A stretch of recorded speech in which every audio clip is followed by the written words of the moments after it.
ආයුබෝවන් හැමෝටම සුබ දවසක්. අපේ ආදරණීය දරුදරියන් හැමෝම ඊටාම සුහදශීලීව ආදරයෙන් ගෞරවයෙන් පිළිගන්නවා. මොකද ඔබට සුබදායක පණිවිඩයක් කියන්න නැත්නම් ඔබට යම්කිසි ආකාරයකින් උදව්වක් කරන්න ලැබෙනවා නම් මම හිතන්නේ ගුරුවරයෙක් වශයෙන් මගේ ජීවිතේ මට ලබන්න පුළුවන් ලොකුම වාග්යක් හැටියට මම සලකනවා.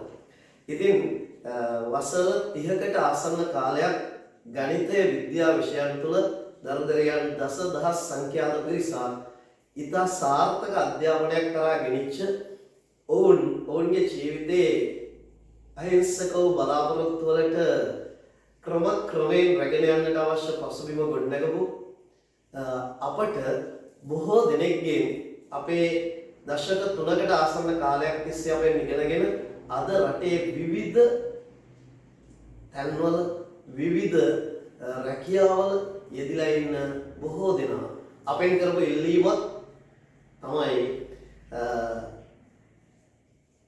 සර් ඉගෙනීම කියන එක බොහෝ දෙනෙක්ට කරන්න පුළුවන් දැනුම තියෙනවා. හැබැයි ඒ උගන්වන එක තවත් කෙනෙක්ට දැනෙන්න උගන්වන්න බොහෝ දෙනෙක්ට බෑ. ඉතින් ජීවිතේ බොහෝ දෙනෙක් අපට කියපු දෙයක් මගේ ජීවිතේ මට හම්බෙච්ච හොඳම ගුරුවරයෙක් උගන්වන දේ අහගෙන ඉන්නකොට ඒ දර්ශනයෙන් ඇහැ අහකට ගන්න හිතෙන්නේ නැහැ. ඒ වගේම තමයි ඒ කටහඬට සවන් දෙන්න ගත්තට පස්සේ ඒ කටහඬ ඔස්සේ ගොඩාක් ඈතට යන්න හරි ආසාවක් ඇති වෙනවා. ඉතින් මේ දරුවන්ගේ විවිධ අදහස් එක්ක වුන් මගෙන් විශේෂ ඉල්ලීමක් කළා. ගම්පහ දිස්ත්‍රික්කයේ තුලට සීමා වෙච්ච සර්ගේ මේ වටිනා අදහස් ශ්‍රී ලාංකීය ශිෂ්‍ය ප්‍රජාව අතරට ගෙනියන්න කුමක් හෝ දෙයක් කරන්න. මොකද ඒක ඔවුන්ට පසුකාලීනව ජීවිතේ ජය ගන්න ලොකු පිටුවහලක් වෙයි කියලා. ඉතින් මම හිතන්නේ මේ කොරෝනා වසංගතයත් එක්ක අපිට හිතිච්ච දෙයක් තමයි මොනවා හරි හොඳ දෙයක් ලබා දුන්නොත් ඒ දේ අපට දවසක හොඳ විදිහට ලැබෙවි කියලා විශ්වාස කරනවා. ඉතින් ඒ හින්දා හැම වෙලේම අප කළ යුත්තේ තවත් කෙනෙක්ට උපකාරයක්, ඒ වගේම තවත් කෙනෙක්ගේ හිත සතුටු කිරීම. මේ වගේ දෙයක් නම් අපටත් හැමදාමත් ඒ විදිහට සතුටින් ජීවත් වෙන්න පුළුවන් වෙනවා. ඉතින් මේ වගේ කරුණු කාරණා ගොඩක් එක්ක මම හිතුවා විද්‍යාව සහ ගණිතය කියන විෂයන් තුල තියෙන අසීරු වූ කොටස් දරුවන් සාමාන්‍යයෙන් සලකන අපි උදාහරණයක් වශයෙන් ගත්තොත් විද්‍යාව වගේ විෂය කොටසක් ගත්තාම බොහෝ දෙනෙක් හිතනවා රසායන විද්‍යාව කියන්නේ හරි අමාරු දෙයක්. මට මේ රසායන විද්‍යාව උගන්වන ඒවා තේරෙන්නේ නැහැ. මේව ප්‍රශ්න ගොඩක් අයගේ තියෙනවා. ඒතකොට මේකට ඊටාම සරල විසඳුමක් අපි ඔබට ලබා දෙනවා. ඔබෙන් ඉල්ලීමක් කරන්නේ මේ කතා කරන කොටස් අවසානයේ දක්වාම සවන් දුන්නොත් ඔබට ජීවිතේට ලොකු දෙයක් ලබා ගන්න පුළුවන් වෙනවා. ඉතින් ඒ නිසා රසායන විද්‍යාවේ පරමාණු ව්‍යුහය, පරමාණුවේ ආකෘති, ඊට පස්සේ පරමාණුවේ සම්මුති, ඊට පස්සේ රසායනික සූත්‍ර ලිවීම, ඊට පස්සේ අයන සහ බන්ධන සෑදීම, ඊළඟට රසායනික ප්‍රතික්‍රියා ලිවීම, මේ ආදී වශයෙන් කොටස් වශයෙන් ඔබට පරමාණුව පිළිබඳ තොරතුරු අපි කොටස් කීපයක් යටතේ ලබා දෙනවා. මේ හැම කොටසක්ම නැරඹීමෙන් ඔබට පුළුවන් ඉතා විශාල දැනුමක් ගන්න සහ ඒ දැනුම ඔබ තුළ ෂණිකව මතකයේ රැඳෙන ආකාරයේ වීඩියෝකට සම්බන්ධ වෙන්න. ඊට පස්සේ බලාපොරොත්තු වෙන ආවර්තිත වගු ඔස්සේ ඒ ආදී වශයෙන් ලෝක නිස්සාරණය මේ වගේ අසීරුයයි බොහෝ දෙනා අපට කියපු මේ දේවල් ඔබට ඉදිරිපත් කරන්න. ඉතින් මම ඇත්තටම මේ විදිහට මම සතුටු වෙනවා මගේ ජීවිතේ. මොකද මගේ පන්තියකට සහභාගී වෙච්ච විද්‍යාවේ කිසිදු දරුවෙක් අද වෙනකොට ෆේල් වෙලා නැහැ. එතකොට 100% ප්‍රතිඵලය ලබා දුන්නේ ඕන් අපිත් එක්ක සම්බන්ධ වුණා වගේම ඕන් ඒ කියන දේවල් අකුරටම සිද්ධ කරපු හින්දා. ඉතින් ඔබට කියන ප්‍රධානම දේ තමයි ඉගෙනීමට පමණක් සීමා නොවෙච්ච ජීවිතේ හදාගන්න හැටි බොහෝ දේ ඔබට කියා දෙන. ඒ වගේම ඔබට පාඩම් කිරීමේ ක්‍රමවේදයන් මතක තබා ගැනීමේ ලෝ පිළිගත් මතක ශක්ති වර්ධන ක්‍රමවේදයන් ඊට පස්සේ ප්‍රායෝගික වශයෙන් මනෝවිද්‍යාත්මක වැඩසටහන් මේ ආදී වශයෙන් බොහෝ දේ ඔබට මේ පන්ති මාලාව තුලදී ලැබෙනවා. ඉතින් අපේ පන්ති වලට සම්බන්ධ වෙන දරුවෝ අපිට හිතන්න බැරි තරම් දුර ප්‍රදේශවල ඉඳන් අපේ පන්ති හොයාගෙන එන්නේ විද්‍යා පන්ති සිය දහස් ගාණක් පසු කරගෙන. ඒකට හේතුව ඕන් දන්නවා ඕන්ට ඒ විදිහට විද්‍යාව ඉගෙනවෙන්නේ නැහැ කියන එක. ඉතින් ඒ නිසා මම අද මේ මොහොතේ බලාපොරොත්තු වෙනවා ඔබට වටින දෙයක් දෙන්න. ඒ තමයි පරමාණුව පිළිබඳ මූලික අදහස. ඔබ අහලා තිබුණද මේ විදිහට? අපි මෙතන ඉඳලා බලමු පරමාණුවේ මූලාරම්භයේ සිද්ධ වුණේ කොහොමද කියලා. හැබැයි පුතේ ඊට කලින් ඔබට මම යමක් කියන්න. ඔබ දන්නවා බටහිර වෛද්‍ය විද්‍යාවේ පියා හැටියට සලකන සොක්‍රටිස් කියන පුද්ගලයා එක අවස්ථාවක අපිට කියනවා මෙන්න මෙහෙම දෙයක්. මිනිසෙකුගේ ජීවිතයේ වටිනාම දේ කුමක්දයි ඇසුවොත් එය අන් කිසිවක් නොව දැනුම පමණයි. මේක ඉතා වටින කියමනක් හැටියට මට නම් පේන්නේ. මොකද ඒකට හේතුව දැනුම කියන දේ අතේ තමයි පුතේ මේ ලෝකේ සියලු දේ සිද්ධ වෙන්නේ. ඒක ඔබ හොඳටම දන්නවා. ඒ නිසා දැනුම ජීවිතේට එකතු කරගත්තොත් ජීවිතේ සාර්ථක කරගන්නවා කියන එක කවදාවත් සිහිනයක් වෙන්නේ නැහැ. ඉතින් ඔබම හිතන්න අපිට අසනීපයක් හැදුනහම අපි පවුලේ වෛද්‍යවරයා ළඟට යනවා. ෆැමිලි ડોක්ටර් ළඟට යනවා. ඔහුගේ දැනුමේ තරමින් අපිට ප්‍රතිකාර කරනවා. හැබැයි ඔහු දෙන බේත් වට්ටෝරුව අපි බීලා ඊට පස්සේ මේක අඩු නොවුනොත් අපි දෙවනි දවසෙත් යනවා. ඔහු බලලා කියනවා මේ දීපු බේත් වලට නම් මේක අඩු වෙන්න ඕන. හැබැයි මට ඊට එහා දෙයක් දෙන්න විදිහක් නැහැ. ඒ හින්දා මම මෙන්න මේ ලියුම ලියලා දෙන්නම් මේ විශේෂඥ වෛද්‍යවරයා ළඟට යන්න. ඇයි ඔහු එහෙම කියන්නේ? ඔහුට එතනින් එහා යා හැකි දැනුමක් ඔහු තුල නැති හින්දා ඊට එහා දැනුමක් තියෙන කෙනෙක් ළඟට අපි යොමු කරනවා. එහෙනම් දැනුම කොච්චර වටිනවද කියන එක ඔබට අමුතුවෙන් කියන්න ඕනේ නැහැ. පුතේ මම පුංචි උදාහරණයකින් මේක ඔබට පැහැදිලි කරන්නම්.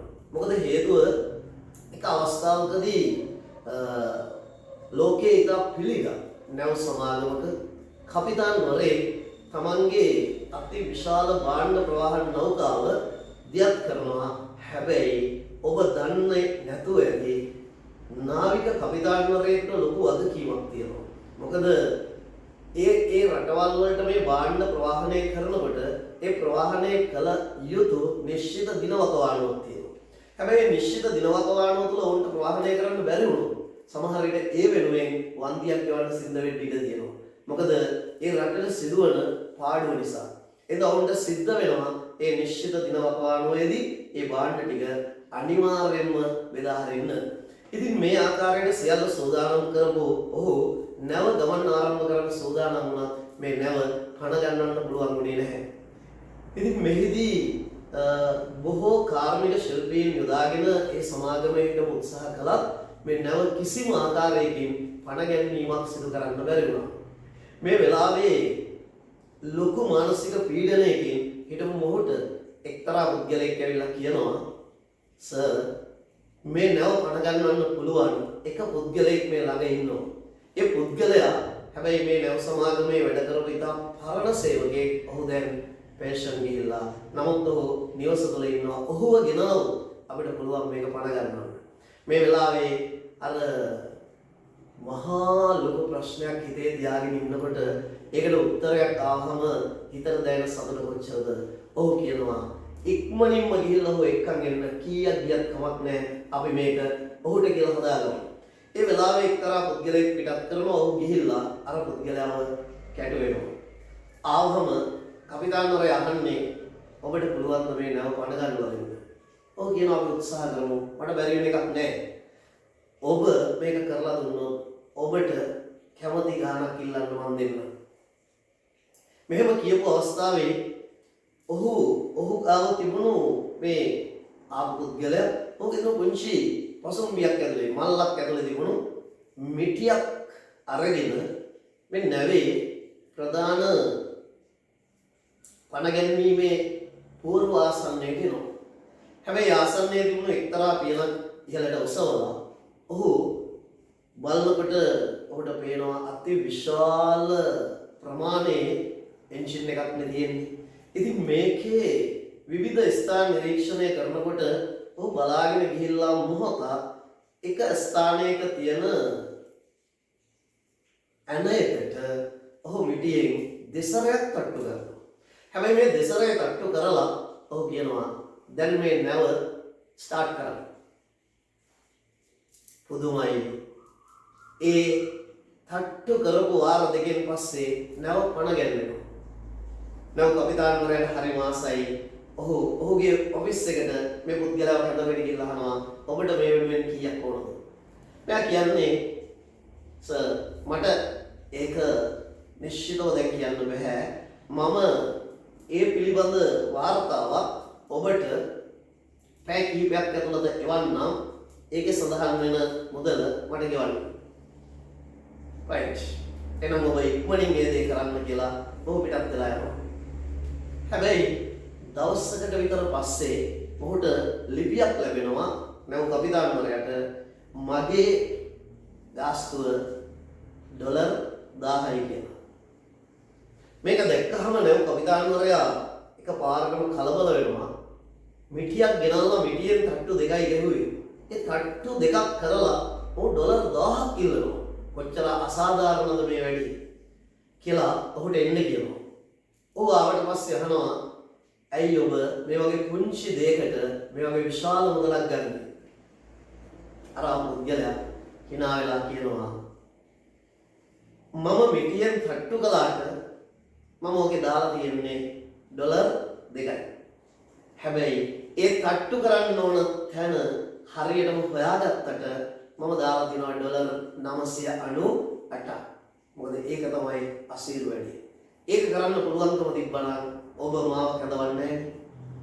ඒ නිසා දැනුම කොච්චර වටිනවද කියන එක ඔබ තාම තේරුම් ගන්න නැහැ. ඒ නිසා මේක තේරුම් ගන්න කිව්වම තමයි ඔබට තේරෙන්නේ පුද්ගලයෙක් සතු දැනුම කොච්චර වටිනවද කියලා. මොකද ඒ හින්දා ඔබට කරන ප්‍රධානම ඉල්ලීම තමයි දැනුමට මුල් තැන දෙන්න, විෂය ඉගෙන ගන්න. රොබෝ කෙනෙක් නොවේ. ඔබ ජීවිතේ බුද්ධිය හවා යන ඉතා දාර්ශනික ඥානයක් තියෙන කෙනෙක් බවට පත් කරන්න සුවිශේෂී කරුණු සමුදායක් ඔබට මා ඉදිරිපත් කරනවා. මෙතෙන් සිට මේක සවන් දෙන්න අපි අද උත්සාහ කරනවා පරමාණුවේ ආරම්භය පිළිබඳ ඔබව දැනුවත් කරන්න. අපි එහෙනම් චුට්ටක් ගමු මෙන්න මෙහෙම දෙයක්. ඔබ දන්නවා පරමාණු කියලා කිව්වහම අපිට කවදාවත්ම රසායන විද්‍යාවේ මෙයාගෙන් තොර දෙයක් කතා කරන්න හම්බ වෙන්නේ නැහැ. මොකද ඒකට හේතුව තමයි මේ පරමාණුව කියන වචනේ ඇතුලේ තමයි රසායන විද්‍යාවේ සියලුම දේවල් තියෙන්නේ. පරමාණුවෙන් තොර රසායන විද්‍යාවක් නැහැ. හැබැයි අපි මේක ඉගෙන ගන්න කලින් ඔබ දන්නවා අපි ඉගෙන ගත්ත වචනයක් තියෙනවා. ඒ තමයි පදාර්ථය. හොඳට අහගෙන ඉන්න. පදාර්ථය මේක රසායන විද්‍යාවේ මූලාරම්භයේ හැටියට සැලකෙන වචනය. පදාර්ථය මත තමයි කෙමිස්ට්‍රි කියන විෂය පවතින්නේ. ඔය පුංචි පන්ති වල ඉඳන් ඉගෙනගෙන තියෙනවා අවකාශය තුල ඉඩක් ගන්න ස්කන්ධයක් සහිත ඕනෑම දෙයක් පදාර්ථයක් හැටියට. මේකේ භෞතික අවස්ථා තුනක් තියෙනවානේ. ඝන, ද්‍රව, වායු. ඝන, solid, ද්‍රව, liquid, වායු, gas. එතකොට මේ පදාර්ථයේ පිළිබඳ අතීතයේ ඉඳලා තිබුණත් ඒ පුංචි ගැටලුවක්. මොනවද? මේ පදාර්ථය ගත්තහම මගේ අතේ මේ තියෙන පෑනක් පදාර්ථයක මේක ඝන පදාර්ථයක්. ඔබේ ලිදේ තියෙන වතුරටිය ගත්තාම මේක ද්‍රව පදාර්ථයක්. ඔබ දැන් නාහෙන් හුස්ම ගන්නකොට එන මේ ඔක්සිජන් වායුමය පදාර්ථයන්. මේ පදාර්ථයේ හැදිලා තියෙන මූලික තනුම් ඒකකය මොකක්ද? මේක අතීතයේ ඉඳන් තිබුණු ප්‍රශ්නයක්. මේකට බොහෝ දෙනා විවිධ උත්තර හොයන්න පටන් ගත්තා.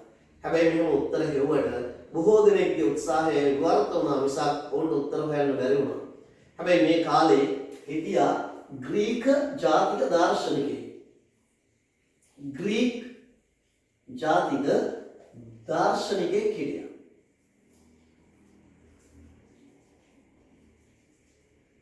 දාර්ශනිකයෙක්.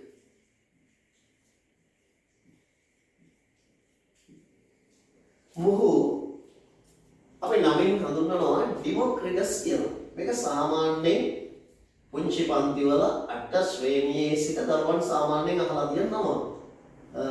ඩිමොක්‍රිටස්.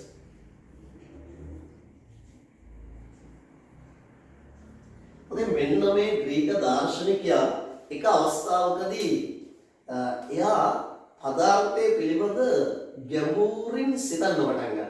මෙයාලා විද්‍යාඥයෝ නොවන නිසා උන් ප්‍රායෝගික පරීක්ෂණ කරන්න යන්නේ නැහැ. ඔහු සිතුවිල්ලක් වශයෙන් හිතාගෙන යනවා පදාර්ථය ගත්තහම ඒක දෙකට බෙදුවොත් මෙන්න මෙච්චරක් වෙයි. නැවත දෙකට බෙදුවොත් මෙන්න මෙච්චරක් වෙයි. ආයෙ බෙදුවොත් මෙච්චරක් වෙයි. ඔහු හිතින් දකිනවා මේ පදාර්ථය බෙදාගෙන ගිහිල්ලා කොයි හරි මොහොතක නැවත බෙදන්න බැරි කොටසක් ඉතුරු විය යුතුයි. නමුත් ඒක යාට ප්‍රැක්ටිකලි ඔප්පු කරන්න බෑ. නමුත් ඔහු පදාර්ථයේ අවසානයේ තියෙන දේ පිළිබඳ සිතින් දකිනවා. මේවට කියනවා සිතුවිලි පරීක්ෂණ කියලා. මේ විදිහට සිතමින් කරන පරීක්ෂණ වලට කියනවා සිතුවිලි පරීක්ෂණ. මේ අනුව ඔහු සිතුවිලි පරීක්ෂණයක් සිදු කරනවා. අපි මේකට කියනවා මොකද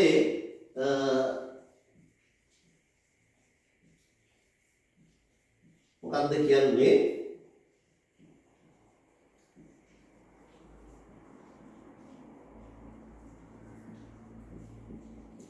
අපි කියනවා thought experiment එකක් කියලා. එතකොට මේ විදිහට සිතුවිලි පරීක්ෂණයකින් ඔහු අවසාන වශයෙන් ප්‍රකාශ කරනවා කවුද? ඩිමොක්‍රිටස්.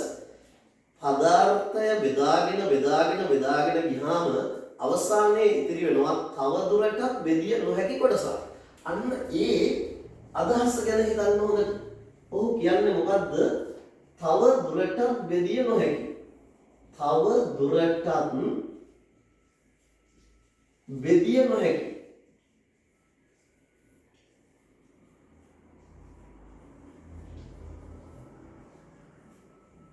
මෙන්න මේ අදහස ඔහුට හරිය වැදගත් වෙනවා. ඒතර මේ තවදුරටත් බෙදිය නොහැකි කියන අදහස දින ග්‍රීක වචනයක් හැටියට අපි සලකනවා මොකද්ද? ඇටමෝස් කියන වචනය. අන්නතර මේ අර්ථයේ තියෙන ඇටමෝස් කියන වචනය ඔන්න ලෝකෙට මොහු ඉදිරිපත් කරනවා. මේ වචනය කාලයත් එක්ක ක්‍රමක්‍රමයෙන් පුංචි වෙනස්කම් වලට ලක් වෙමින් ලෝකයේම පිළිගත් සම්මත භාෂාව ඉංග්‍රීසිනේ. එතකොට මේකේ මේ ග්‍රීක වචනේ කොටසක් විදිලා එනවා ඉංග්‍රීසි භාෂාවට මෙන්න මෙහෙම. මොකද්ද? ඇටම් කියන වචනය.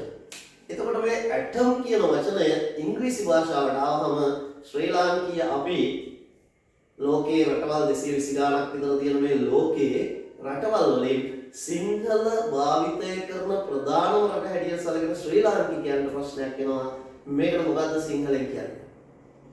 ඒ අනුව අපි මේකට සිංහල වචනයක් හදා ගන්නවා ඇටම් කියලා කියන්නේ පරමාණුව කියලා. ඔන්න උදේ පරමාණුව ලෝකෙට බිහි වෙච්ච හැටි.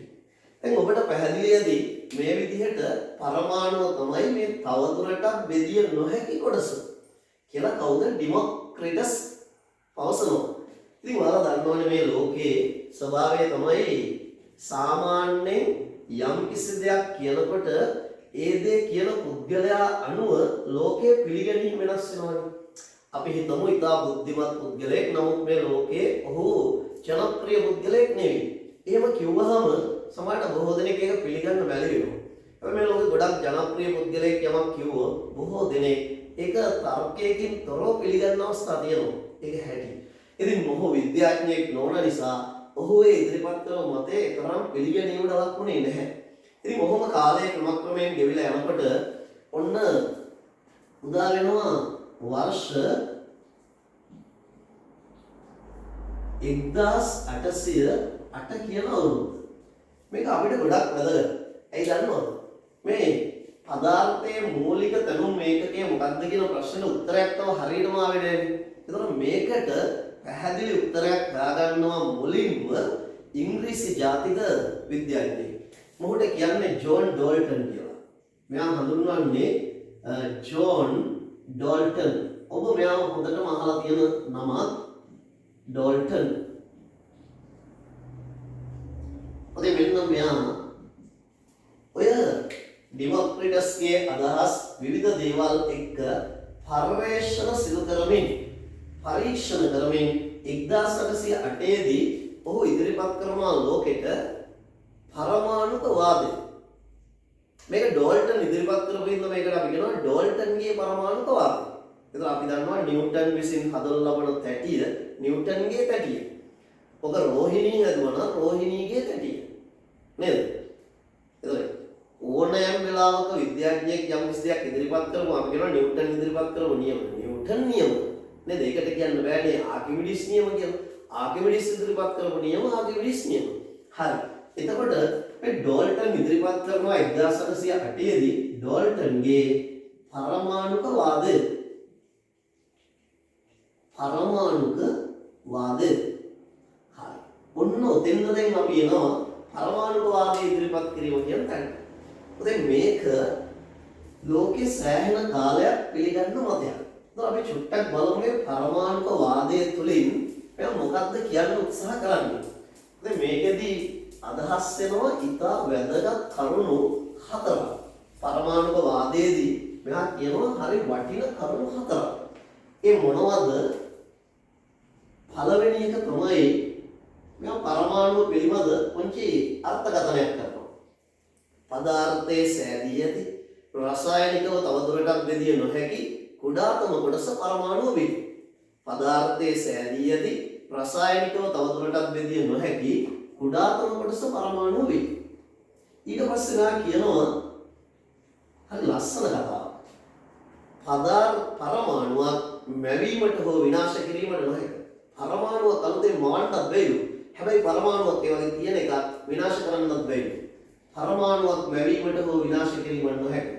ඊට පස්සේ මෙයා කියනවා තුන්වෙනියට මේ වාදය තුළින් එකම මූලද්‍රව්‍යයේ පරමාණු සර්ව සම වන අතර වෙනස් මූලද්‍රව්‍ය පරමාණු සර්ව සම නොවේ. ඒ කියන්නේ යකඩයක් හැදිලා තියෙන යකඩ පරමාණු දෙකක් ගත්තොත් හැම අතින්ම සමානයි. හැබැයි යකඩ පරමාණුවයි ඇලුමිනියම් පරමාණුවයි සමාන වෙන්නේ නැහැලු. ඔන්න ලස්සන උත්තරයක්.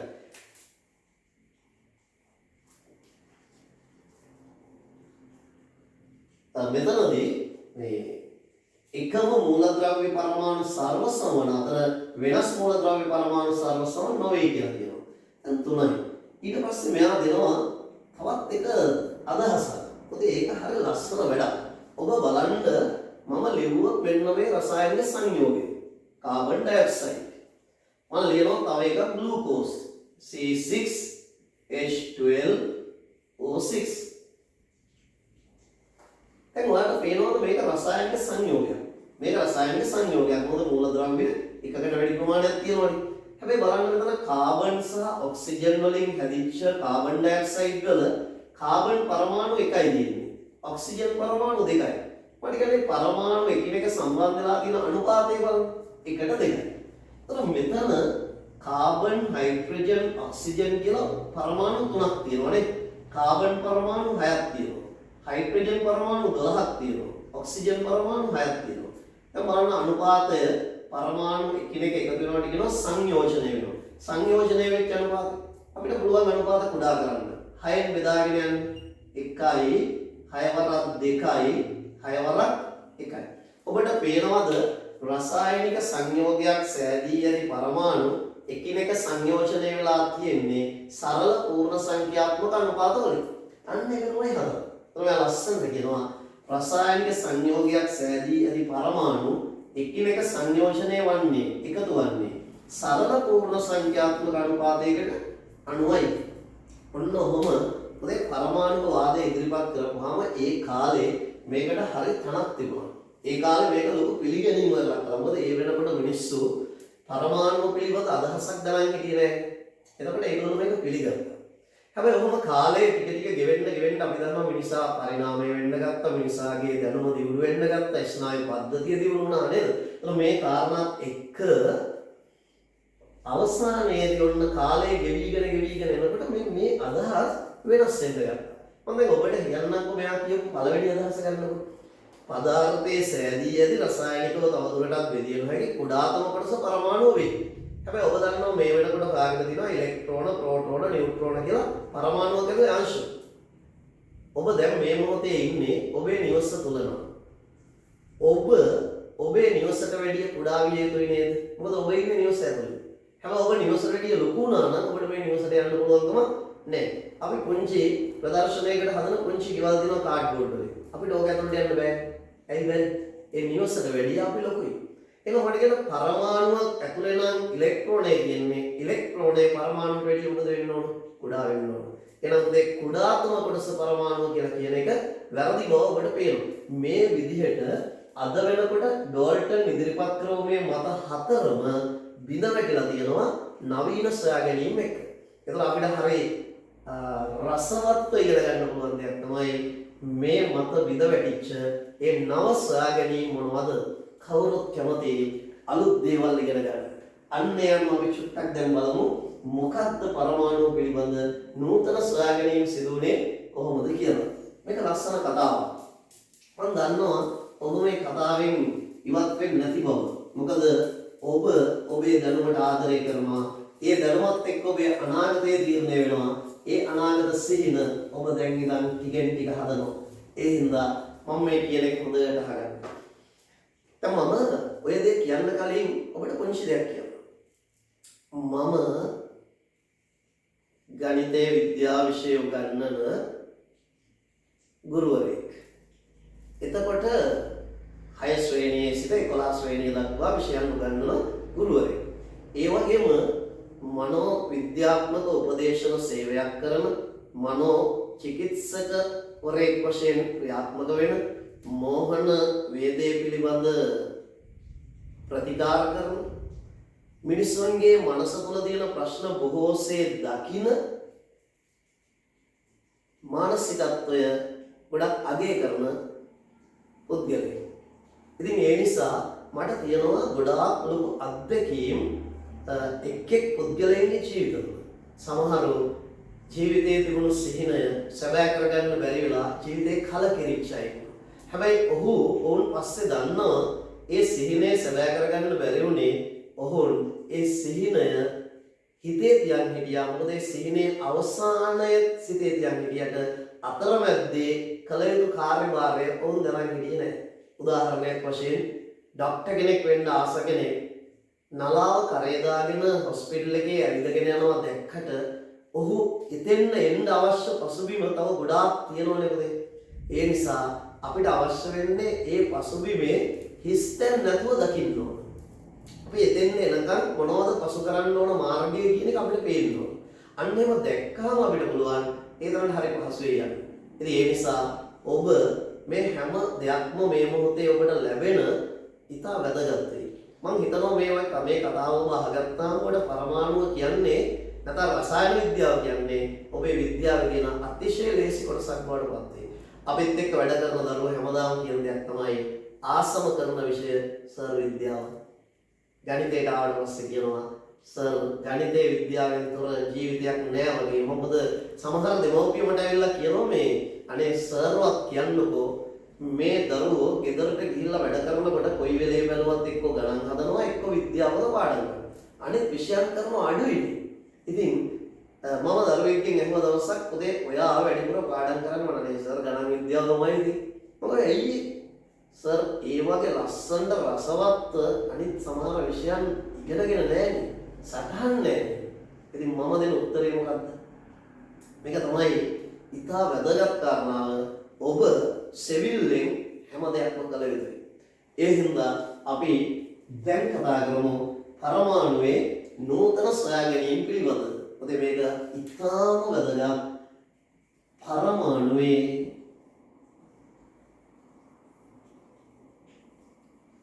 නූතන අනාවරණය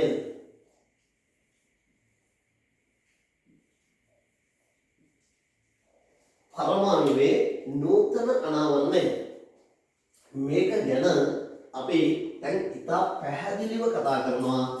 ඔයා හොඳට අහගෙන ඉන්න මේකෙන් ලැබෙයි හරි පුදුම විදිහේ දැනුමක්. හරි.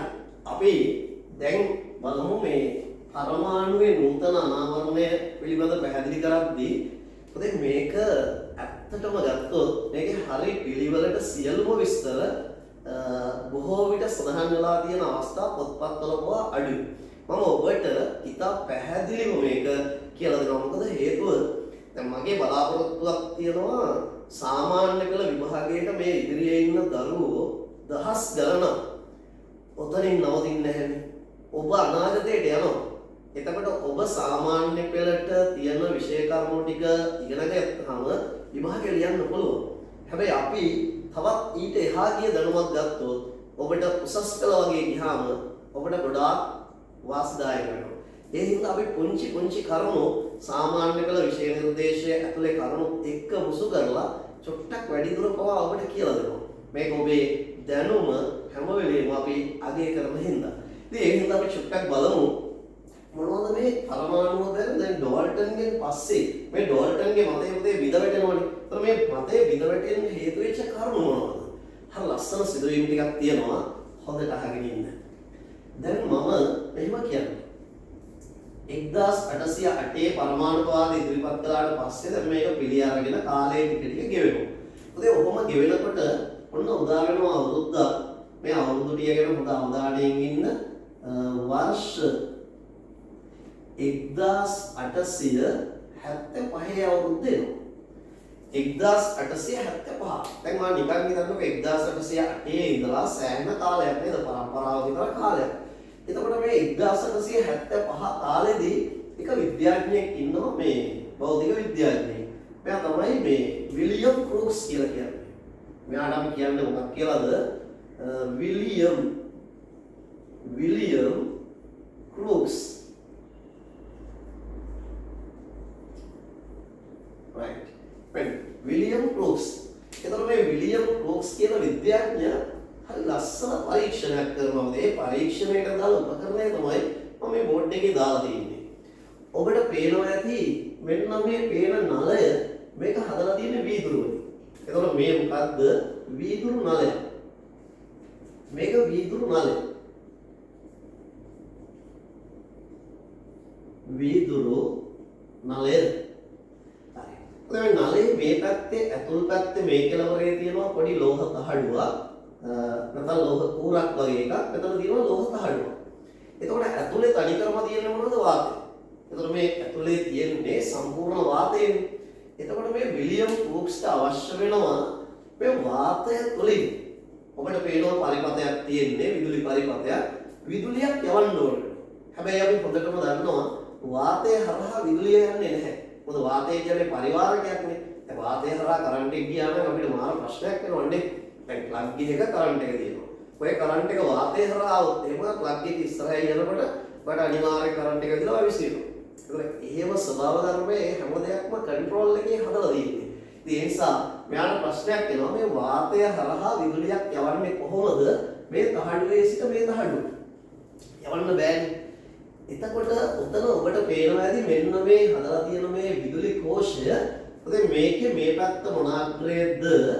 ඔයාලට පේනවා මේ පැත්ත ඍණාග්‍රය. කෙටි රිකැලක් තියෙනවනේ. මේ පැත්ත ධනාග්‍රය. සාමාන්‍යයෙන් මතක තියාගන්න මේ විදුලි කෝෂයක ඍණ අග්‍රයට සම්බන්ධ වෙච්ච මේ තහඩුව තියෙන්නේ මොකද?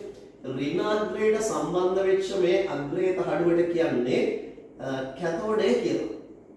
මේක හඳුන්වන්නේ මොකක් කියලාද? කැතෝඩ. ඒක හඳුනාගත්තේ මෙතන.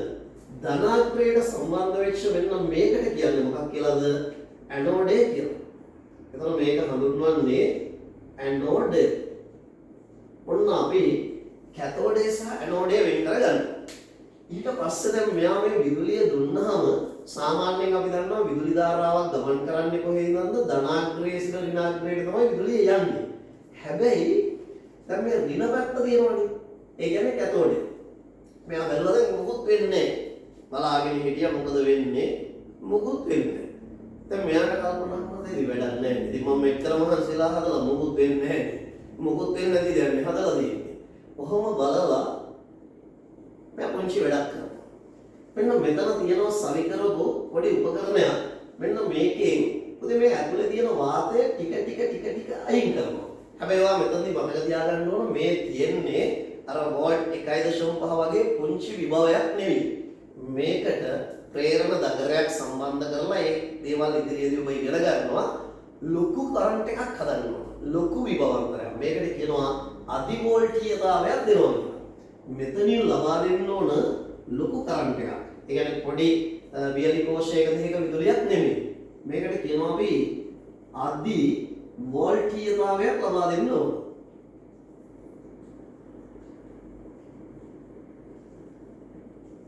මොකද ඒකට හේතුව පුංචි කරන්ට් එකක් වුණත් ගලාගෙන යනවා මොකද ඔය තඹ කම්බියක් දිගේ ඇලුමිනියම් කම්බියක් දිගේ යකඩ කුරක් දිගේ නේද වාතය කියන්නේ පරිවාරකයක් නේ ඒ හරහා යන්න නම් ප්‍රබල වෝල්ටීයතාවයක් ඕන. ඒ හින්දා අපි අධි වෝල්ටීයතාවයක් හයි ටෙන්ෂන් කරන්ට් එකක් දෙනවා. ඒත් මේ දුන්නත් මේකේ යන්නේ නැහැ. දැන් මොකද කරන්නේ මෙන්න මෙතන තියෙන මේ රික්තක පොම්පය උදව් කරගෙන මේ ඇතුළත තියෙන වාතය යම් ප්‍රමාණයක් මෙයා අයින් කරනවා. අන්න මේ නලය ඇතුළේ තියෙන වාතය ටික අයින් කරනවා. ඒ අයින් කරනකොට මොකද වෙන්නේ? ඇතුළේ අර ප්‍රෙෂර් වෙලා තිබ්බ වාතය කොටසක් යනකොට. ඔබ දන්නවා ඉස්කෝලේ ඇරිච්ච වෙලාවට ඔබ ගිහින් බස් එකට නගිනවා දාන්නේ 52යි ඉන්නවා 152ක්. හැබැයි මේ බස් එකේ දැන් ඔබ ඉන්නේ පොඩි වෙලානේ. හෝල්ට් එකක් දෙකක් යනකොට අන්න බහිනවා 60ක් 70ක් බහිනවා. මොකද වෙන්නේ කියන්නේ? අර පීඩනේ ටික නිදහස් වෙනවා. දැන් මේ නලය ඇතුලේ වාතය අයින් කරනකොට ඇතුළත පීඩනය මොකද වෙන්නේ අඩු වෙනවා. අපි ඒකට කියනවා අඩු පීඩන තත්ත්වයක් ඇති වෙනවා. එහෙනම් මේ නලය තුල වාතය අයින් වෙනකොට ඇති වෙන මොන තත්ත්වයක්ද? අඩු පීඩන තත්ත්වයක්.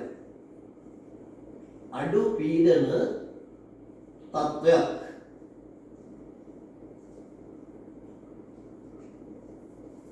ඔන්න අඩු පීඩන තත්ත්වයක් එනවා. දැන් කොහොම අඩු පීඩන තත්ත්වයක් ආවට පස්සේ මෙයාට හරි පුදුමයි හරි ලස්සන දෙයක් දකින්න තියෙනවා මේ. මේ කැතෝඩයේ පුංචි දිලිසුමක් ඇති වෙනවා. මෙයාට දැන් පොඩි අඳුරු පසුබිමක බලනකොට මේක දැන් දිලිසෙනවා. හැබැයි මේ වාතය තවදුරටත් පොඩ්ඩ අයින් කරලා පීඩනය අඩු වෙනකොට මෙයාට පේනවා මේ කැතෝඩයේ පැත්තේ ඉඳලා ඇනෝඩයේ පැත්තට යම් කිසි ආලෝක ධාරාවක් ගමන් කරනවා. හැබැයි ඒක අඳුරු පසුබිමක් තුල දකිනකොට ලස්සන කොළ පාට ආලෝකයක් වශයෙන් තමයි මේක පේන්නේ. ඔය විදිහට දකින්න තියෙන්නේ කොළ පාට එළියක් වශයෙන් පේනවා. ඒකට මෙන්න මෙහෙම ආලෝක ධාරාවක් ආලෝක කදම්බයක් මෙන්න මේ හරහා ගමන් කරනවා වගේ හරි ලස්සන එළියක් දකින්න තියෙනවා. මෙන්න මෙහෙම.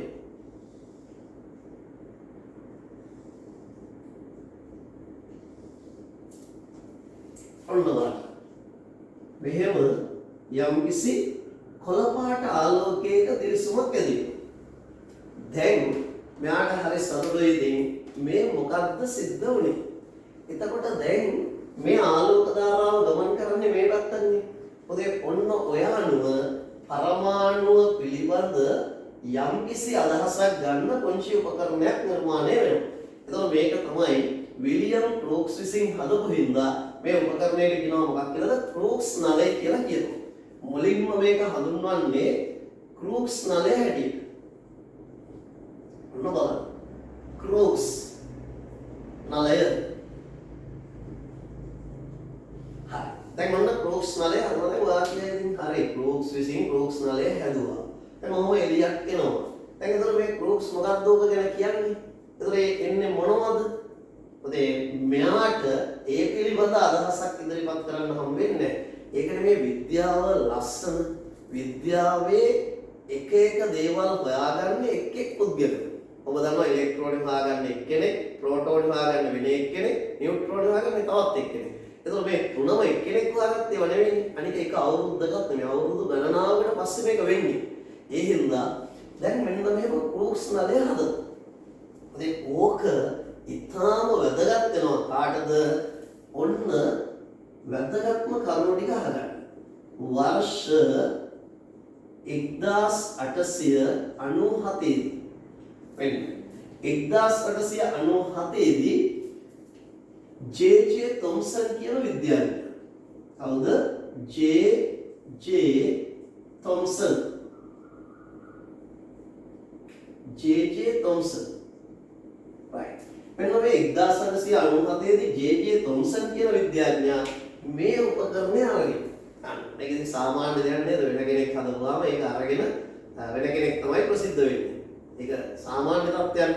දැන් ඔබ දන්නවද 1990 දශකයේ ශ්‍රී ලංකාවේ උසස් පෙළ විභාගයේ ලියමින් සිටි දරුවෙක් එයාගේ තියෙන සුවිශේෂී කුසලතාවයක් නිසා ඔහුට පුළුවන් විවිධ නිර්මාණ හරි ලස්සනට කරන්න. ඔහු හැදුවා උදේ ඉන්න ගමන් යාගේ උසස් පෙළ වැඩ කටයුතු කරන අතරේ ලස්සන කාර් ටිකක්. ඒ කියන්නේ පුංචි කාර්. ඔබ දන්නවා පොඩි පොඩි ආකෘති. ලස්සන ඒවැ දොරවල් අරින්න පුළුවන්. ඇතුලේ සීට් තියෙන විදිය, සීට් වල හෙඩ් රෙස්ට් උස්සන්න පුළුවන්. මාර ලස්සන නේද? පොඩි සමාන ප්‍රමාණවල ආකෘති. මේ හදපු ආකෘති ඔක්කොම එකතු කරලා මෙයා මොකද කරේ? එක ප්‍රදර්ශනයක් තිබ්බා. ඒ ප්‍රදර්ශනයේ තිබ්බහම මේ ප්‍රදර්ශනය කොච්චර ජනප්‍රිය වුණාද කියනවනම් මේක බලන්න පිටරටවල් වල වාහන නිෂ්පාදනය කරන සමාගම් වලින් ආවා. මේකට ආවා ජපානයේ වාහන නිෂ්පාදනය කරන සමාගම් වල පුද්ගලයෝ ආවා මේ ප්‍රදර්ශනය බලන්න. මේ මම කියන්නේ ගොඩක් අතීතයක් නේ 1990 91 92 අතීතේ. ඒතර මේ කාලේ සාමාන්‍යයෙන් ඔබ හිතන්න සිමෙන්ති කොට්ටයක් අපි නිකන් හිතමුකෝ අද සිමෙන්ති කොට්ටයක් රුපියල් 1000යි. එතකොට ඒ කාලේ සිමෙන්ති කොට්ටයක් සාමාන්‍යයෙන් රුපියල් 80 75. එතකොට ඔබට පේනවා දැන් කොච්චර මිල වැඩි වීමක්ද. නමුත් මම මේ කියන අතීතය කියන්නේ රුපියල් 5000ක් ගත්තොත් එහෙම මහා දැවැන්ත වැඩක් කරන්න පුළුවන් කාලයක්.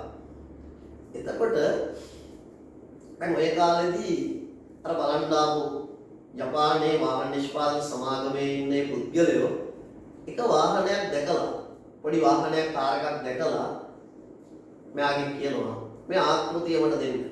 මේ ආකෘතියට අපි ඔබට දෙනවා රුපියල් 1,50,000. මෙන්න මම කල්පනා කරනවා යාට ආකෘතියට කීයද ගියේ කියලා. යාට ඒ ආකෘතියම හදන්න ගිහිල්ලා තිබුණේ රුපියල් 150ක් 200ක්. රුපියල් 200ක විතර ප්‍රමාණයකින් හදපු ආකෘතියට මෙයාට කියනවා 1,50,000ක් දෙන්න. හැබැයි මෙයා ඒ මොහොතේ ඒක ප්‍රතික්ෂේප කරනවා. මොකද එයා කියනවා නෑ මම මේක විකුණන්නේ නැහැ. මොකද මම විභාග ඉවරලා අනාගතේ මම වාහන නිෂ්පාදනය කිරීමේ අදහසක් මගේ තියෙනවා. කොහොම හරි මේගොල්ලෝ මොකද කරන්නේ? අර පුංචි වාහනේ ෆොටෝ එකක් ගහගෙන යනවා. එතකොට ඔහොම ගිහිල්ලා ඉවරලා දැන් ඉතින් කාලය ගෙවෙනවා මේ දරුවගේ ඉස්කෝල ජීවිතේ ඉවර වෙනවා. නමුත් ඔහු අද වෙනකන්වත් වාහනයක් නිෂ්පාදනය කරපු කෙනෙක් නෙවෙයි. නමුත් ඒ වාහන ආකෘතිය අද අපේ ලංකාවට ජපානයේ හදලා ලස්සනට එනවා. එතකොට ඔයගොල්ලෝ දකින්න මේ පුංචි කාර් වර්ග තියෙන්නේ. ඔය වෙස්ට් වගේ ඒවා, ඔය ස්විෆ්ට් වගේ ඒවා විවිධ වාහන වර්ග තියෙන්නේ. ඒතර මේ වගේ පුංචි වාහන නිර්මාණය වෙන්නේ එතනින්. එතන ඔබ හිතන්න අපට යම්කිසි වටිනාකමක් ලැබෙන වෙලාවේ ඒ වටිනාකම ප්‍රතික්ෂේප කළොත් සමහර විට අපිට ඒක ජීවිතේ කවදාවත් ලැබෙන්නේ නැහැ.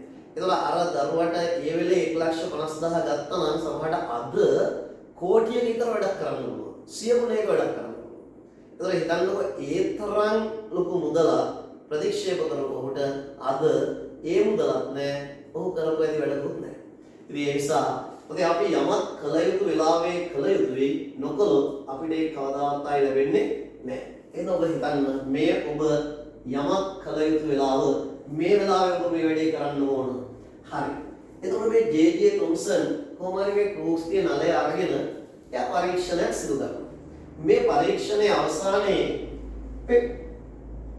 තොම්සන් තීරණය කරනවා මේ ආලෝක කදම්බේ එන්නේ උදේ කැතෝඩේ සිටනේ. කැතෝඩයේ සිට පටන් ගන්න හින්දා අන්න එකට යා නමක් තියෙනවා. මොනවා කියලාද? කැතෝඩ කිරණ කියලා. අන්න දැන් ජේ.ජේ. තොම්සන් මේක නම් කරනවා කැතෝඩ කිරණ හැටියට. කැතෝඩයේ සිට පටන් ගන්න හින්දා කියනවා මොකක් කියලාද? කැතෝඩ කිරණ. ඊට පස්සේ ඒ කැතෝඩ කිරණ නිකුත් කරන නලයක් නිසා මේ ක්‍රූක්ස් නලයක තව සමාන වචනයක් හැදෙනවා. මොකද්ද? කැතෝඩ කිරණ නලය. අන්න ඔය විදිහට මේකට තවත් නමක් කියනවා අපි කැතෝඩ කිරණ නලය කියලා කියනවා. දැන් ඔයාලගේ ඉස්කෝලේ විද්‍යාගාරේ මේ නල විවිධ හැඩතල වලින් තියෙනවා. සමහර ඒවා බොම්මම නෙමෙයි, සමහර ඒවා පොඩි සිහින් වෙච්ච පසුබිම් තියෙනවා. කැතෝඩ කිරණ නල. දැන් ඔන්න බලන්න ජේ.ජේ. තොම්සන් මේ කැතෝඩ කිරණ හොයාගන්නවා. උදේ හොයාගත්ත කැතෝඩ කිරණවල මෙයා හඳුනා ගන්නවා මොනවද? ලක්ෂණ තුනක්. මේ කැතෝඩ කිරණවල ජේ.ජේ. තොම්සන් දකිනවා ඊටාම වැදගත් ලක්ෂණ තුනක්. මේවා අපිට ගොඩක් වැදගත්. දැන් මම කියන මේ අවස්ථා තුන හොඳට අහගන්න. මේ කැතෝඩ කිරණවල තියෙනවා ලක්ෂණ තුනක්. එකක් තමයි සරල රේඛීයව ගමන් කිරීම. අන්න ඒක පැහැදිලිනේ. එහෙනම් අපි පළවෙනි කියමු කැතෝඩ කිරණ සරල රේඛීයව ගමන් කරයි. දෙවැනි එක ඔය කිරණ උනාට ඕවා හැදිලා තියෙන්නේ මොකද? ස්කන්ධයක් සහිත අංශ වලින්. අන්න එතකොට මේක ගොඩක් වැදගත්. මේ කිරණවල මෙන්න මෙහෙම යම්කිසි ස්කන්ධයක් තියෙන අංශ තියෙනවලු මේ කිරණවල. දැන් ඔබ දන්නවා ටෝච් එකක් අපි දැල්ලපුවාම ඒ ටෝච් එකේ එළිය ගමන් කරන්නේ තනිකර ශක්තියක්නේ. ඒතරයි මේ මැද්දෙන් මෙහෙම ටෝච් එළිය ඇල්ලුවට අහුවෙන්න දෙයක් නැහැ. ඒක තනිකර ශක්තියක්. නමුත් මේක ඒ ශක්ති කදම්බය තුල තියෙන පුංචි අංශු තියෙනවා. අන්න ඒ නිසා දෙවණියට කියනවා කැතෝඩ කිරණ ස්කන්ධයක් සහිත අංශු වලින් සෑදී ඇත. ඔන්න දෙවණි කාරණා. ඊට පස්සේ තුන්වෙනි එක එයා කියනවා එම අංශු ඍණාරෝපිත වේ. අන්න එතකොට මේ අංශු නැත්නම් කැතෝඩ කිරණ ඍණාරෝපිත වේ. right. දැන් බලන්න එයා ඉදිරිපත් කරපු මේ ලස්සන අදහස් කීපේ. ඒක කැතෝඩ කිරණ සරල රේඛීයව ගමන් කරයි. කැතෝඩ කිරණ ස්කන්ධයක් සහිත අංශු වලින් සමන්විත වේ. එම අංශු ඍණාරෝපිත වේ. අන්න දැන් අන්තිමට කියවනවා නේද? එම අංශු ඍණාරෝපිත වේ. ඉතින් මොනවද ඒ අංශු? අන්නේ කැතෝඩ කිරණ හැදිලා තියෙන අංශු වලට තමයි කියන්නේ මොනවා කියලාද? ඉලෙක්ට්‍රෝන කියලා. දැන් ඔබට පැහැදිලිද ඉලෙක්ට්‍රෝන? ඔන්න බලන්න. දැන් එතකොට ඉලෙක්ට්‍රෝනයේ සොයා ගැනීමේ ගෞරවයෙන් වෙන්නේ කාට? ජේ.ජේ. තොම්සන්ට වර්ෂ 1997 දී හොයාගත්තා. ඒ 1997 ඔන්න ඉලෙක්ට්‍රෝනේ හොයනවා. ඉතින් මේ ඉලෙක්ට්‍රෝනයට තියෙනවා සංකේතයක්. මොකද්ද සංකේතය? සිම්පල් E අකුර ලියලා මෙන්න මේ උඩින් වම් පැත්තෙන් බිඳුවයි ඍණ 1යි ලියන්න ඕන. මේක ගොඩක් වැදගත්. මේ සමහර දරුවෝ විභාගයට යනකොටවත් මේවා දන්නේ නැහැ. මොකද මේ බිඳුවෙන් අදහස් කරන්නේ මේකේ පවතින ස්කන්ධයක් තිබුණාට ඒ ස්කන්ධය ඊටාම කුඩයි. නොගිනිය හැකි තරම් ස්කන්ධයක්. ඒ කියන්නේ ස්කන්ධය ගණන් ගන්න බැරි තරම් කුඩා හින්දා ස්කන්ධයක් නැහැ කියලා සලකනවා. ස්කන්ධයේ බිඳුවයි. ස්කන්ධයක් නැහැ. එතකොට මේ ඍණ ලකුණෙන් දක්වන්නේ ඍණාරෝපිත අංශුව. එතකොට ආරෝපණයේ ඍණ ස්කන්ධයක් පවතින්නේ නැතයි සලකනවා. මොකද ස්කන්ධයක් නැති හින්දා නෙමේ අතිශය කුඩා ස්කන්ධයක් හින්දා. හරි. දැන් ඔන්න පළවෙනි අංශුව හොයාගන්නවා පරමාණුවක් ඇතුලේ. ඉතින් මේවට කියන්නේ උප පරමාණුක අංශු කියලා. දැන් ඔච්චරයි මෙයාට කරන්න පුළුවන් වෙන්නේ. මට කෙනෙක් ඔන්න එතනින් ඉවත් වෙනවා. ඔහොම කුංචි කාලයක් යනකොට වැඩි කාලයක් යනකොට අවුරුද්දයි ගෙවෙන්නේ. 1898. 1898. ඕම් හොඳට අහගන්න. ඔබ අහලත් ඇති එක විද්‍යාඥයෙක් ඉන්නවා E. ගෝල්ඩ්ස්ටයින් කියලා. E ඔන්න හොඳට තේරුම් ගන්න මේ කියන එක. ගෝල්ඩ්ස්ටයින්. E. ගෝල්ඩ්ස්ටයින්. ඔය ගෝල්ඩ්ස්ටයින් කියන මෙන්න මේ විද්‍යාඥයා මෙයා හොයාගන්නවා කැතෝඩ කිරණ දැන් ගමන් කරන්නේ ඍණ පැත්තේ සිට ධන පැත්තටනේ. දැන් අර පැත්තේ ඉඳලා මෙහෙට නෙන්නේ. එතකොට මෙයා හොයාගන්නවා මේ ධන පැත්තේ සිට ඍණ පැත්තට ගමන් කරන අංශු වර්ගයක් තියෙනවා කියලා විශේෂ දෙයක්. එතකොට මේ ඉලෙක්ට්‍රෝන මේ පැත්තට එනකොට ප්‍රතිවිරුද්ධ පැත්තට ගමන් කරන අංශු වර්ගයක්. එතකොට ඒව ගමන් කරන්නේ ධන පැත්තේ සිට ඍණ පැත්තට බව පැහැදිලි කරගන්නවා. ඕකට මේ කැතෝඩේට තහඩුවක් නැතිවනේ ඕකේ සිදුරු හදනවා. සිදුරු සහිත තහඩුවක් භාවිත කිරීමෙන් කරන්නේ ඔබ ඒක උසස් කළ වැනි පන්තිවලදී විස්තරාත්මකව ඉගෙන ගනි. අපි එතෙක් දුරට නොගිහින් කතාව කියමු. මේ පරමාණු මේ ධනාග්‍රයේ සිට ඍණාග්‍රයේ පැත්තට යන අංශු වර්ගයක් තියෙනවා. අන්නේ ධන පැත්තේ සිට ඍණ පැත්තට යන අංශු එයා හඳුන්වනවා මොනවා කියලාද? ධනාරෝපිත අංශු කියලා. එතකොට 1998 වෙනකොට ඊ ගෝල්ස්ටයින් හොයාගන්නවා පරමාණුක මොන ආරෝපිත අංශුද? ධන ආරෝපිත අංශු කියනවා කියලා. ඔන්න බලන්න. එතකොට ධනාරෝපිත අංශු පවතිනවා කියලා. එතකොට දැන් ප්‍රශ්නයක් එනවනේ. එතකොට දැන් මොකක් හරි කිව්වහම ඒකට අදාළ නමක් තියෙන්න බෑ. එතකොට ධනාරෝපිත අංශු වර්ගයේ මොකක්ද කියලා කියන්න මෙයාට බැරි වෙනවා. එතකොට ඒක හොයාගන්නේ කවුද? අර්නස්ට් රදර්ෆර්ඩ් කියන විද්‍යාඥයා. එතකොට ඔන්න ඊළඟට අපි එතනින් එහා කොටසට කතා කරමු. එතනින් පස්සේ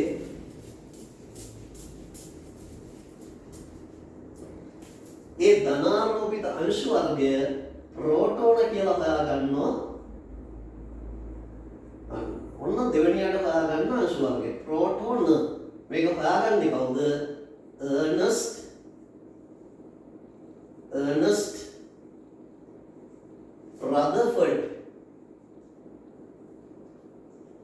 රදර්ෆර්ඩ්.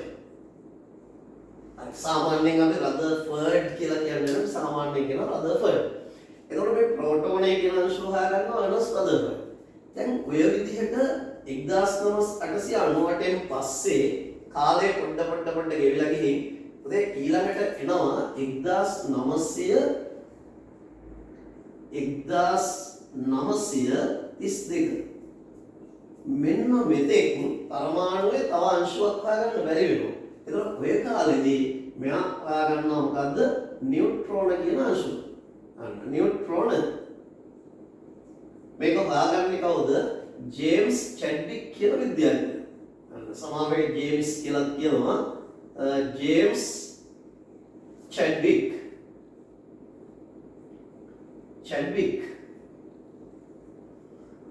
ඔන්න ඔය විදිහට 1932 වෙනකොට පරමාණුවක උපපරමාණු අංශ කීයක් හොයාගෙන තියෙනවද? 3ක් හොයාගෙන තියෙනවා.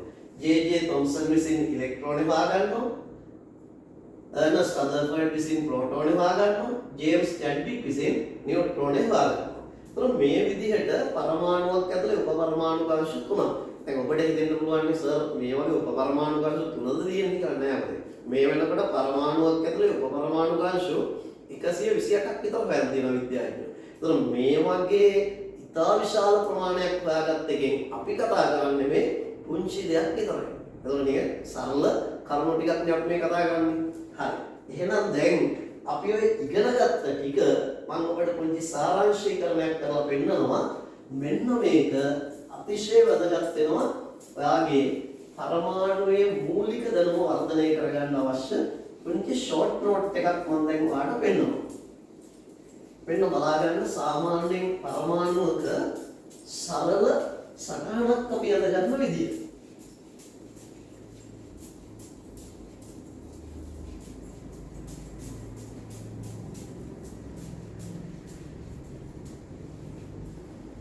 right.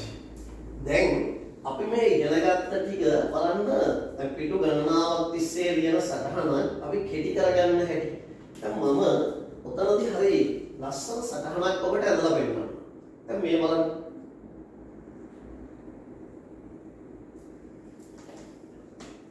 මෙන්න මේ විදිහට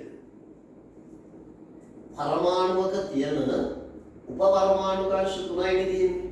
ඒ අංශු 3 මම මෙන්න මේ විදිහට බෙදුවොත් කොටස් 3කට.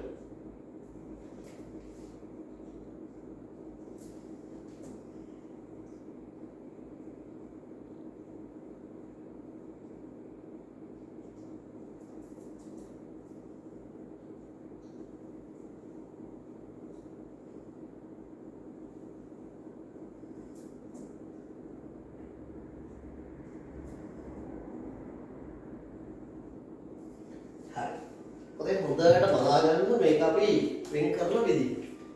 මම මෙතෙන්ද ලියන්නම් පරමාණු කියලා.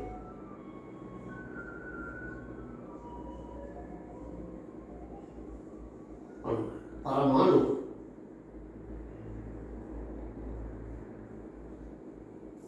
හරි. දැන් ඔයාලා දන්නවා පරමාණුවක් හැදිලා තියෙන්නේ උපපරමාණු අංශ 3කින්. පළවෙනි එක තමයි ඉලෙක්ට්‍රෝන.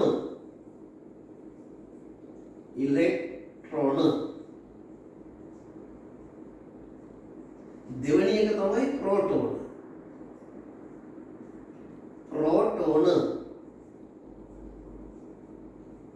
තුන්වෙනි එක තමයි නියුට්‍රෝන. මෙන්න මෙහෙම ලියන්නත් පුළුවන්. නියුට්‍රෝන. හරි. දැන් ඔය විදිහට උපපරමාණු අංශ තුනක් තියෙනවා. ඊළඟට වැදගත් වෙනවා මේක මොකද්ද? පරමාණුවේ තියෙන ඉලෙක්ට්‍රෝනයක සංකේතය කොහොමද ලියන්නේ? සිම්පල් E අකුර ලියලා ස්කන්ධයක් සලකන්නේ නැති හින්දා බිඳුවයි ආරෝපණය කීයද ඍණ එකයි. ඔන්න ඉලෙක්ට්‍රෝනයේ සංකේතය. උදේ ප්‍රෝටෝනයක් සංකේත කරන්නේ ඒ විදිහටම P අකුර ලියලා ප්‍රෝටෝනයක ස්කන්ධය පවතිනවා ස්කන්ධය එකයි. ඒ මොනවද කියලා අපි ඉස්සරහට කතා කරමු. ඊළඟට මෙයාගේ ආරෝපණය ධන එකයි. එතකොට ප්‍රෝටෝන කියන්නේ පරමාණුවක තියෙන මොන ආරෝපිත අංශද? ධන ආරෝපිත අංශය. ඒ හින්දා ස්කන්ධයක් තියෙනවා ආරෝපණය ධන. නියුට්‍රෝන ගත්තාම නියුට්‍රෝනයේ සංකේතය සිම්පල් n අකුර මේ සිම්පල් අකුර ඔක්කොම නියුට්‍රෝනයේ ස්කන්ධයක් තියෙනවා එකයි. ආරෝපණයක් නැහැ. අපි සලකනවා පරමාණුවක තියෙන මොන අංශවලද? උදාසීන අංශව හැටියට මේ. ඔන්න දැන් අපි පොඩි නෝට් එකක් හදමු. ඊළඟට අපිට මේකේ වැදගත් වෙන කාරණාව තමයි මේක හොයාගත්තේ කවුද? ඉලෙක්ට්‍රෝනය හොයාගන්නේ ජේ.ජේ. තොම්සන්. මම ඒක මෙහෙම ලියනවා. ජේ.ජේ. තොම්සන්. ඉලෙක්ට්‍රෝනය හොයාගන්න කෙනා කවුද? ජේ.ජේ. තොම්සන්. එතකොට අවුරුද්ද මොකද්ද? වර්ෂ 1897. ඔන්න ඔය විදිහට හොයාගන්න. ප්‍රෝටෝනේ හොයාගන්නවා කවුද? Ernest Rutherford.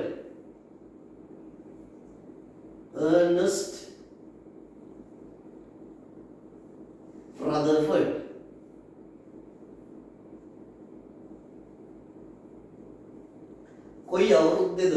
වර්ෂ 1898.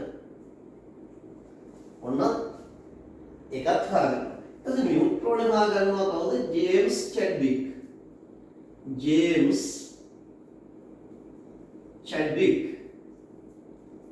බලන්නකො මේ සටහනක් අඳින එකේ කොච්චර වටිනාකමක් තියෙනවද කියලා. ජේම්ස් චැඩ්වික් අවුරුද්ද මොකද්ද? වර්ෂ 1932. හරි. ඔන්න දැන් අපි එක එක උපපරමාණු අංශු හොයාගත්ත විද්‍යාඥයා සහ නම ලියුවා. ඉතින් ඊළඟට වැදගත්ම කාරණාව තමයි මේ ඉලෙක්ට්‍රෝනයකට තියෙන ස්කන්ධයක්. එහෙනම් ඊළඟ වැදගත් එක තමයි ස්කන්ධය කොච්චරද? මෙන්න මේක හොඳට බලන්න. ඉලෙක්ට්‍රෝනයක ස්කන්ධය මයින්නකොට දැන් ස්කන්ධය මයින්න අන්තර්ජාතික සම්මතයක කියවෙන්නේ මොකද්ද? කිලෝග්‍රෑම්. එතකොට ඉලෙක්ට්‍රෝනයක් වගේ එකක් කිලෝග්‍රෑම් වලින් මයින්නවා කියන්නේ මොකද? ඒක නිකන් විහිළුවක් වගේ දෙයක්. ඔබ හිතන්න විශාල දෙවන්ත තැටි දෙකේ තරාදියක් තියෙනවා. එක පැත්තකට දානවා වැලි කැටයක්. තරාදියේ එක පැත්තකට.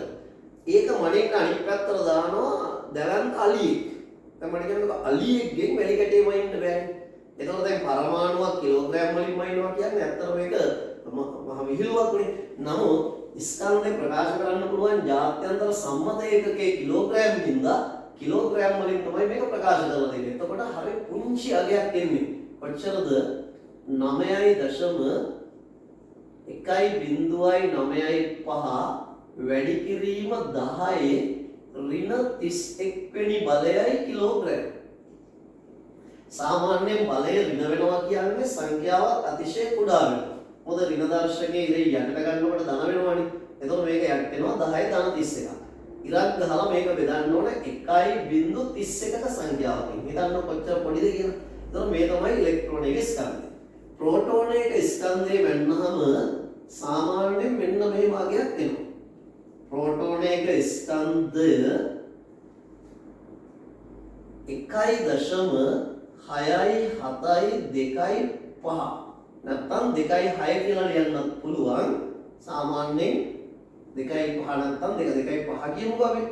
වැඩි කිරීම 10 ඍණ 27 වෙනි බලයයි කිලෝග්‍රෑම්. ඔන්න ඒකෙන් අදහස ඍණ බලය ටිකක් මෙයාට වැඩිය අඩුයි කියන්නේ මෙයාගේ ස්කන්ධය මෙයාට වැඩිය වැඩි. නියුට්‍රෝනයක ස්කන්ධය ඊට බොහෝ දුරට සමානයි. ඒ හින්දා මේකේ ස්කන්ධය අපි ප්‍රකාශ කරන්නේ කොහොමද? ස්කන්ධය මේ විදිහටමයි එන්නේ. මෙන්න මේ 25 වෙනුවට අපි ලියමු 50. 1.675 බිඳුව වැඩි කිරීම 10 ඍණ 27 වෙනි බලයයි කිලෝග්‍රෑම්. දැන් ඔයාලට පේනවා ඇති මම මේ පරමාණු පිළිබඳ හොයාගත්ත තොරතුරු ටික ලස්සන සටහනකට යොමු කරලා තියෙනවා. ඊළඟට අපිට වැදගත්ම දෙයක් තියෙනවා මේ ඉලෙක්ට්‍රෝන පරමාණුක කොහෙද තියෙන්නේ? ඉලෙක්ට්‍රෝන පිහිටණේවට කියන්නේ එක්කෝ කවච එහෙම නැත්නම් කියනවා කක්ෂ. ග්‍රහලෝක කක්ෂවල ගමන් කරනවා කියන්නේ. හැබැයි ඔක්කොට වැඩිය හොඳම වචනේ තමයි ශක්ති මට්ටම්. ශක්ති මට්ටම් වල තමයි පවතින්නේ. කවචවල කියන්න පුළුවන්, කක්ෂවල කියන්න පුළුවන්, ශක්ති මට්ටම් වල කියන්න පුළුවන් පවතින අවස්ථා. ඊට පස්සේ මේ ප්‍රෝටෝන නියුට්‍රෝන තියෙනවනේ. මේ දෙන්නම ඉන්නේ පරමාණුවක න්‍යෂ්ටිය තුල. න්‍යෂ්ටිය තුල. හැබැයි මේ න්‍යෂ්ටිය තුල ඉන්න ප්‍රෝටෝන සහ නියුට්‍රෝන කියන දෙන්නම මෙහෙම එකට ගත්තහම මේ දෙන්නගේම මිශ්‍රණය මේ දෙන්නම අපි හඳුන්වනවා විද්‍යාවේ නියුක්ලියෝන කියලා. මේකට කියනවා මොකද්ද? නියුක්ලියෝන. ඔන්න ඔහොම අපි දැන් ඉගෙනගත්ත පරමාණුවේ මූලික කරුණු ටික ලස්සනට පොඩි ෂෝට් නෝට් එකකට හදමු. දැන් ඔබට පැහැදිලිද පරමාණුවක ආරම්භයේ පදාර්ථයේ තැනී ඇති කුඩාම කොටස ගැන කතා කරනකොට ඩිමොක්‍රිටස්ලා එනවා, ඩෝල්ටන් එනවා, ඊට පස්සේ ජේ.ජේ තොම්සන් එනවා, ඊට පස්සේ ගෝල්ඩ්ස්ටයින් එනවා, අර්නස්ට් රදර්ෆර්ඩ් එනවා, ජේම්ස් චැඩ්වික් මේ කට්ටියගෙන් සදුලා පරමාණුවක මූලික සොයාගැනීම් කීපේ සිද්ධ වෙනවා. මෙතනින් පස්සේ අතිශය වැදගත් කාරණාව තමයි මේ අංශුන් කොහොමද තියෙන්නේ. එතකොට දැන් පරමාණුවක් ඇතුළේ ඉලෙක්ට්‍රෝන කොහොමද තියෙන්නේ? ප්‍රෝටෝන කොහෙද තියෙන්නේ? එතකොට අපි සමහරට දකින්නව නේද වෙසක් එකක් වගේ කාලයකදී දැන් මේ කාල සීමාවේ බැරි වුණාට වෙසක් එකකට හදනවා මේ හොල්මන් ගුහාව. නේද? අපාය ආකෘතිය. එතකොට මේවා පෙන්වන්නේ මොනවද? සාමාන්‍යයෙන් ඒ තුල තියෙන සිද්ධීන් අපි මානසින් හදාගත්ත දේවල් අපිට එතනදී දර්ශනයක් හැටියට පෙන්වනවා. එතකොට මේ පරමාණුක මේවා පිහිටන හැටි අඳිනවනේ කියනවා මේ පරමාණුක ආකෘති. එතකොට ඔබට ඊළඟ වීඩියෝ එකෙන් මා බලාපොරොත්තු වෙනවා හරි ලස්සනට පරමාණුක ආකෘති ටික පැහැදිලිව ඉදිරිපත් කරන්න. මේ ආකෘති වල තියෙනවා විශේෂ අවස්ථා ගොඩක්. ප්ලම්පුඩිම ආකෘතිය, න්‍යෂ්ටික ආකෘතිය, ග්‍රහාකෘතිය, ඊට පස්සේ ග්‍රහාකෘතියේ නවීන ඒක පොඩ්ඩක් වෙනස් කරපු හැටි සහ නවීන ආකෘතිය ගොඩනැගිච්ච විදිය. පරමාණුක ආකෘතිත් එක්ක අපි ඊළඟ වීඩියෝ එකෙන් ඔයගොල්ලොත් එක්ක මුණ ගැහෙනවා. ඔබ ඒ වීඩියෝ මාලාව නැරඹීමෙන් ඔබට පුළුවන් වෙයි අති විශිෂ්ට දැනුමක් ගන්න. දැනුම කියන්නේ ජීවිතේ වටිනම කොටස. කාලය යනු ජීවිතයයි. කාලය ඔබේ ජීවිතේ තීරණය කරනවා. එහෙනම් කිසිදු වෙලාවක කාලය නාස්ති කරන වැඩ කරන්න එපා. මා කරන ඉල්ලීම එක සාමාන්‍යයෙන් කියනවා නිවාඩු දවසක් කියන්නේ අපේ ජීවිතේට ලොකු පාඩුවක් කරන දවසක්. මොකද නිවාඩු දවසක් කියන්නේ අපේ ජීවිතේ එකතන නවතින තැන. ඒ හින්දා නිවාඩු ගත යුත්තේ අප අසනීපයෙන් සිටින විට අපට යම් කිසි වෙලාවකදී මානසිකව ලොකු වෙහෙසක් තියෙනකොට එහෙම නැත්නම් හැම මොහොතක්ම ඔබේ ජීවිත සාර්ථකත්වය වෙනුවෙන් යොදවන්න කියන විශේෂ ඉල්ලීම මත අද ඔබෙන් සමුගන්නවා. අපි ඊළඟ වීඩියෝ එකේදී නැවත හමු වෙනතුරු සියලු දෙනාට ජය වේවා. ආයුබෝවන්.